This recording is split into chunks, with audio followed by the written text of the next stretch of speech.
de suite, les nouvelles de l'Asie. Ce lundi 24 novembre 2025, aux États-Unis et en Chine, Donald Trump annonce avoir eu un très bon échange téléphonique avec Xi Jinping, présenté comme une nouvelle étape dans la stabilisation des relations bilatérales.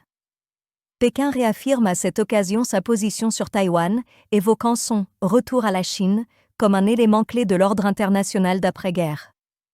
Selon les comptes rendus officiels, la discussion a porté principalement sur le commerce, dont la reprise des achats chinois de soja américain et d'autres produits agricoles.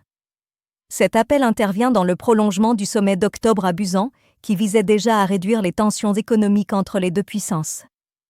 Les négociations à venir diront si ce contact ouvre réellement la voie à un apaisement durable. En Asie-Pacifique, ce mercredi 26 novembre 2025, Pékin met en garde contre toute tentative étrangère d'ingérence à propos de Taïwan, après les projets japonais de déployer des missiles près de l'île.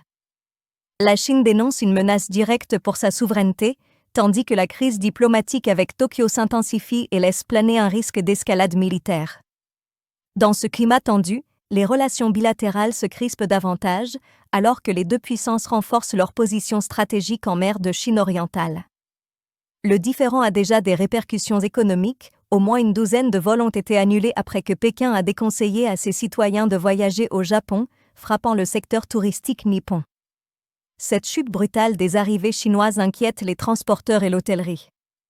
Une situation suivie de près par la communauté internationale. Le lendemain, New Delhi annonce un plan industriel de près de 800 millions de dollars pour développer une filière nationale d'aimants de terres rares et réduire sa dépendance aux importations chinoises. Dans le même temps, au Tadjikistan, 3 ouvriers chinois sont tués dans une attaque près de la frontière afghane, poussant Pékin à demander une enquête complète et un renforcement de la sécurité. Le 26 novembre, à Hong Kong, un incendie dans le complexe résidentiel Wang Fuk fait au moins 128 morts, 79 blessés et quelques 200 disparus, devenant la pire catastrophe du genre depuis des décennies. Le samedi 29 novembre 2025, en mer de Chine du Sud, la marine et la garde côtière chinoise ont lancé des patrouilles autour du récif de Scarborough Shoal.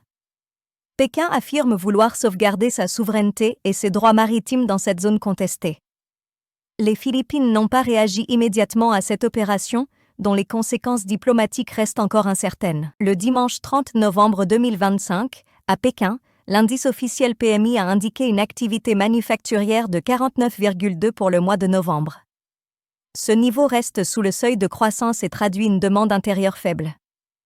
Les économistes soulignent que l'impact sur l'emploi et les perspectives de relance n'est pas encore clairement établi. Enfin, les 29 et 30 novembre 2025, à Hong Kong, les autorités ont annoncé au moins 128 morts après l'incendie d'un immeuble dans le quartier de Tai Po. Environ 150 personnes demeurent portées disparues, tandis que 11 suspects ont été arrêtés. Une enquête pour corruption et usage de matériaux dangereux a été ouverte, alors que la population réclame des responsabilités.